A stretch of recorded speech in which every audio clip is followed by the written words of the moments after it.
नमस्कार दोस्तों, स्वागत है आप सबका हमारे YouTube channel only paper practice में। साथियों, एक बहुत ही अच्छी खबर है उत्तराखंड के छात्रों के लिए, जहां पे कि लोक सेवा आयोग ने अपना नोटिफिकेशन जारी कर रखा है, नई विज्ञप्ति जारी कर रखी है। और विज्ञप्ति थंबनेल में आप देख ही चुके होंगे, 2000 विज्ञप्ति हैं, 2000 पोस्टों पर यहाँ पे वैकेंसी जारी हो रखी है।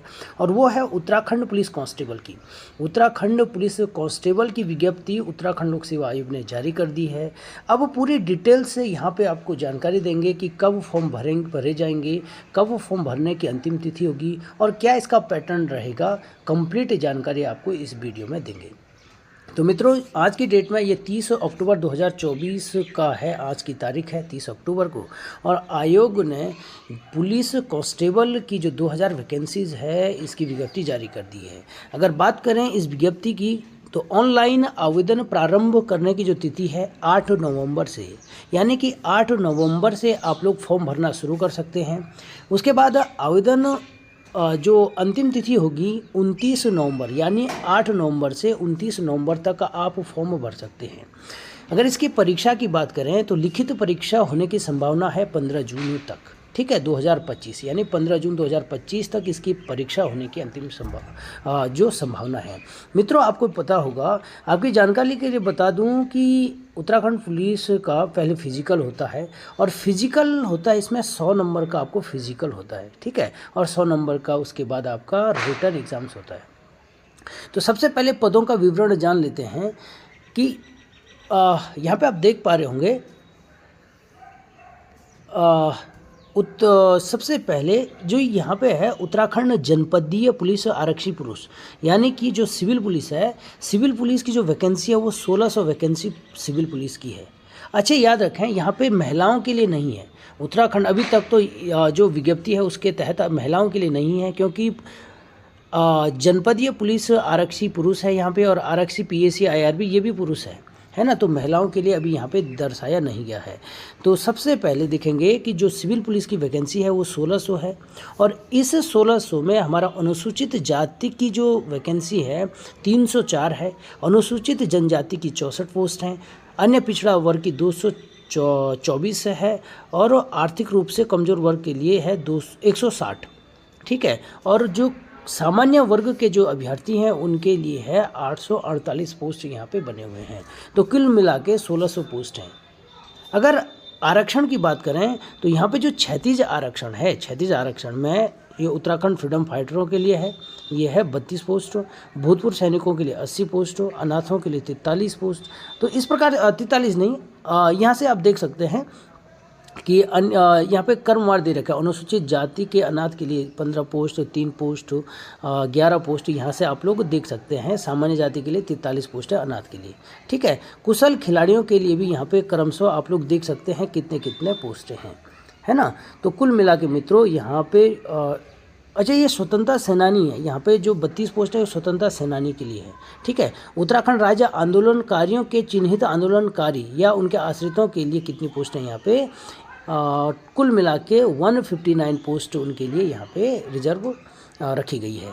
अगर बात करें दोस्तों, आरक्षी PAC और IRB, जो हमारे उत्तराखंड पुलिस का एक पार्ट है PAC और दूसरा है IRB, ठीक है, इंडियन रिजर्व बटालियन की। तो इसके जो कुल पद है वो 400 पद हैं, और इस 400 पद में आप लोग देख सकते हैं अनुसूचित जाति की जो पोस्टें हैं 76 है, अनुसूचित जनजाति की 16 पोस्ट है, अन्य पिछड़ा वर्ग की 56 पोस्ट है, और आर्थिक रूप से कमज़ोर वर्ग के लिए है 40 पोस्ट, और जनरल की जो पोस्टें हैं यहाँ पे 212 पोस्ट PAC IRB की यहाँ पे निर्धारित की गई है। तो मित्रों, कुल मिला के यहाँ पे 2000 पद हैं।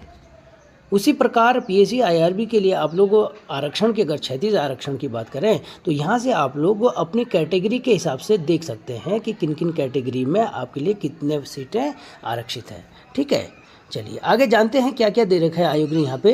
अच्छा, आयु सीमा की अगर बात करें तो पहले वेतन की बात करें तो 21,700 से 59,100 क्या है 59,100 लेवल 3 का है ये। आयु सीमा क्या है 18 से 22 वर्ष तक। ये 18 से 22 ये जनरल कैटेगरी की है, ठीक है, जनरल कैटेगरी की है, 22 वर्ष तक आप लोग फॉर्म भर सकते हैं। ठीक है, शैक्षिक अर्हताएँ की बात करें तो आप पहले से जानते होंगे शैक्षिक अर्हताएँ क्या है, इंटरमीडिएट। ठीक है, 12th पास होना चाहिए, इंटरमीडिएट या उससे अधिक। अधिमानी अर्हता की अगर बात करें तो ऐसे अभ्यर्थी जो सीधी भर्ती के मामले में अधिमानी, जैसे आपके पास सेना में 2 वर्ष की न्यूनतम अवधि तक सेवा की हो और आपके पास एनसीसी का या बी सर्टिफिकेट होना चाहिए, ये है अधिमानी अर्हताएँ।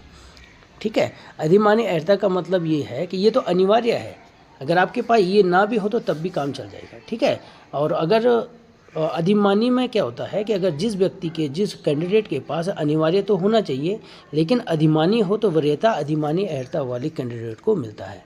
ठीक है, अगर शारीरिक मानक परीक्षण की बात करें, बहुत इम्पोर्टेंट है शारीरिक मानक परीक्षण। आपने देखा होगा पहले हाइट होती है, हाइट आपका कितना मांगा गया है, सामान्य जाति के लिए 65 सेंटीमीटर है और पर्वतीय क्षेत्र के लिए आपका 160 सेंटीमीटर है। उसी प्रकार अनुसूचित जाति के अभ्यर्थियों के लिए है 157.5 सेंटीमीटर है बात समझ में? तो यहाँ पे अनुसूचित जनजाति है, यहाँ पे एसटी के लिए कितना है 157.5 और पर्वतीय अभ्यर्थियों के लिए 160 पॉइंट।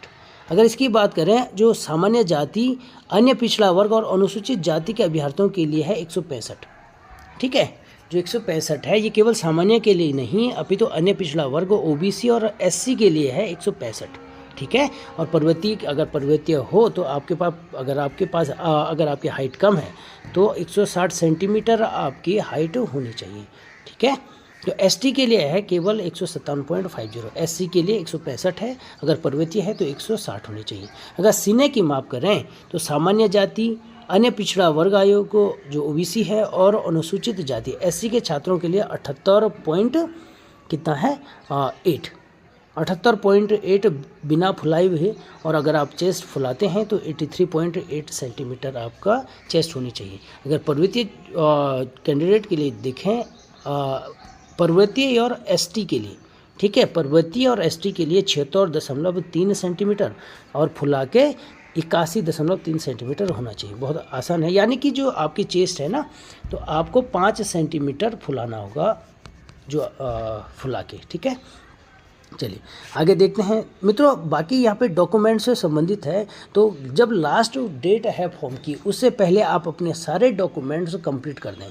कई लोग चाहे ईडब्ल्यूएस है, चाहे आपका पर्वतीय है, सामान्य जाति का है, या किसी भी एक ऐसा सर्टिफिकेट जिसमें कि आप लाभ लेना चाह रहे हैं तो उसका सर्टिफिकेट आपके पास होना अनिवार्य है। मित्रों एक और जैसे शारीरिक दक्षता की बात करें तो जो नए कैंडिडेट हैं, पुराने कैंडिडेट उनको तो सबको पता होगा कि क्या यहाँ पे शारीरिक मानक क्या है, फिजिकल क्या क्या होता है पुलिस में, लेकिन जो नए हैं उनके लिए एक बार फिर से देख लें। सबसे पहले आप जब ग्राउंड में जाएंगे तो बॉल थ्रो होगी और बॉल थ्रो आपका 20 नंबर का होगा। इस 20 नंबर को भी आप लोग कैटेगराइज वाइज बांटते हैं। अगर आपने 50 मीटर बॉल थ्रो फेंका तो 10 नंबर मिलेंगे, 55 मीटर फेंका तो 12 नंबर मिलेंगे, 60 मीटर बॉल थ्रो फेंकी तो 14 नंबर मिलेंगे, 65 मीटर अगर फेंकोगे तो 16 नंबर और 70 मीटर फेंकोगे तो 20 नंबर आपको बॉल थ्रो में मिलेंगे।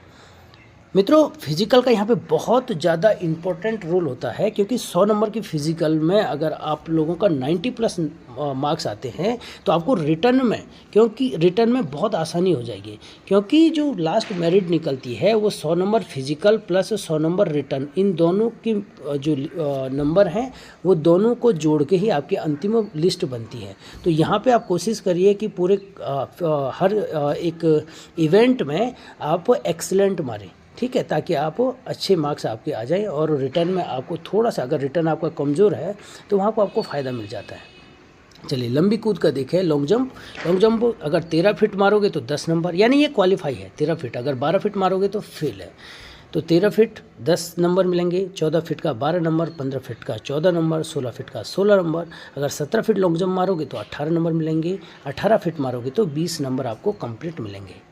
उसी प्रकार आपका चिनअप है, चिनअप आप जानते ही होंगे 10 चिनअप आपको मारने होते हैं। इसमें क्वालिफाई 5 चिनअप पे होता है, ठीक है। 5 चिनअप पे आपको 10 नंबर मिलेंगे, 7 चिनअप पे आपको 12 नंबर मिलेंगे, 8 पे 14, 9 पे 16 और 10 अगर कंप्लीट चिनअप मारते हैं तो आपको 20 नंबर मिलेंगे।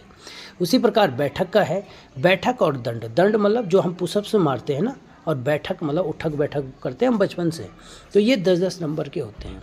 इसमें है 50 ये बैठक में अगर आप 2 मिनट में 50 बैठक मारते हैं तो वहाँ पे आपको 4 नंबर मिलेंगे। अगर 2 मिनट में 65 बैठक मारते हैं तो 6 नंबर, 2 मिनट में आप 80 बैठक मारते हैं तो 8 नंबर, और 2 मिनट में अगर आप 100 उठक बैठक लगाते हैं तो आपको पूरे 10 नंबर मिलेंगे।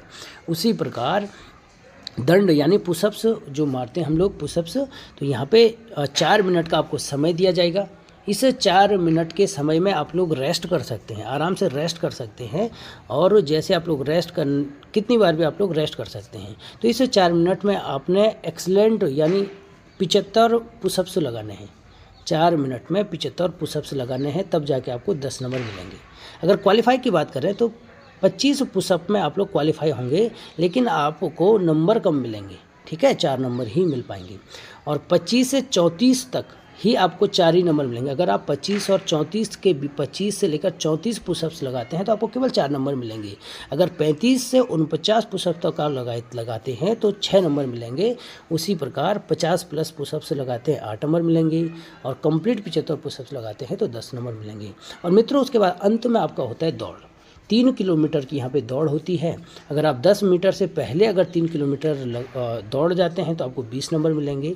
क्वालिफाई नेचर यहाँ पे 20 मिनट में क्वालिफाई करना है आपको, तब आपको 10 नंबर मिलेंगे। तो मित्रों आमतौर पे होता क्या है कि जो लोग खाली क्वालिफाई करते हैं तो उनका फिजिकल बहुत कम बनता है, यानी 70 अगर आपका फिजिकल बनता है, या 70 से 75 80 तक भी आपका फिजिकल बनता है, तो यहाँ पे सिलेक्शन की उम्मीद थोड़ा सा कम होती है। क्योंकि आम तौर पे लड़के जो सिलेक्शन लेते हैं तो उनका 82 से लेकर 96 तक का फिजिकल होता है, 82 से लेकर, और जिनकी प्रबल संभावनाएं होती है उनका 90 प्लस अगर फिजिकल है, और उसके बाद वो रिटर्न में थोड़ा सा कमज़ोर भी हैं, 2-4 नंबर अगर कम भी आते हैं तो वहाँ पे वो सिलेक्शन ले जाते हैं, ठीक है। तो यहाँ पे फिजिकल का बहुत अच्छा खासा बोलबाला है। आगे देखेंगे दोस्तों, जो कैंडिडेट यहाँ पे फिजिकल में क्वालिफाई करते हैं तो उनको रिटर्न के लिए आना पड़ेगा, ठीक है। उसके बाद आपका क्या होता है, अंतिम जो फिजिकल प्लस रिटर्न के बाद आपका क्या होगा, क्या होता है, मेडिकल होता है, ठीक है। अगर आयु की सीमा की बात करें तो 1 जुलाई 2024 तक आपकी आयु की गणना की जाएगी। यानी कि किसी की उम्र 1995 है, 1 जनवरी 1995 है, तो 1 जुलाई 2024 तक उसकी एज आज की डेट में नहीं गिनी जाएगी। उसकी एज की गणना जो होगी 1 जुलाई 2024 तक इसकी आयु की गणना होगी, ना कि 2 जुलाई 2024, 1 जुलाई तक होगी, ठीक है। चलिए आगे देखेंगे क्या क्या है इसमें। ये बाकी तो सब बहुत इजी है। ये चरित्र प्रमाण पत्र, वैवाहिक सर्टिफिकेट, आरक्षण से संबंधित आप लोग जानते ही होंगे, आरक्षण से संबंधित ये सारी कुछ है। तो बाकी जो खेल के लिए है ये सारा कुछ यहाँ पे दे रखा है। ऑनलाइन आवेदन कैसे करना है मित्रों। अच्छा, फीस की बात देख लीजिए। फीस यहाँ पे केवल 300 रुपये है। जनरल कैटेगरीज और ओबीसी के लिए 300 रुपये है। उसके बाद SC ST और EWS के लिए 150 फीस है, और अनाथ बच्चों के लिए फीस नहीं है, यानी निःशुल्क है। तो मित्रों ये था आपके लिए बहुत इंपॉर्टेंट जानकारी। फॉर्म कैसे भरना है उसके लिए मैं एक पूरी कंप्लीट वीडियो आप लोगों के समक्ष रखूँगा, एक वीडियो लेके आऊँगा। तो बस आप चैनल को इसी तरीके से प्रत्येक उत्तराखंड पुलिस से संबंधित जो ये वैकेंसीज़ है, किसी भी अपडेट के लिए आप इस चैनल को लाइक करिए, शेयर करिए, सब्सक्राइब करिए। लास्ट तक यानी फाइनल सिलेक्शन तक आपको यहाँ पे हम अपडेट देते रहेंगे। हर एक चीज़ के छोटे छोटे अपडेट यहाँ पे देते रहेंगे, चाहे आयोग की तरफ से हो, चाहे फिजिकल की तरफ से हो, और कैसे आपको फिजिकल क्वालिफाई करना है उसके लिए भी आपको प्रत्येक जगह पे एक टैक्ट हम लोग बताएंगे कि कैसे आपको बॉल थ्रो करने हैं, उसका टैक्ट क्या होगा। तो समय समय पर हम यहाँ पर वीडियो अपलोड करते रहेंगे। तो बस आप लोग कमर कस दीजिए, और फाइनल सिलेक्शन हम सभी आपके लिए बहुत मेहनत करेंगे, और फाइनल सिलेक्शन आप लोग लेंगे ऐसा मैं उम्मीद करता हूं। सबको बहुत बहुत शुभकामनाएं, बहुत बहुत धन्यवाद आपका। चैनल को लाइक करिए, शेयर करिए, सब्सक्राइब करिए। Thank you very much.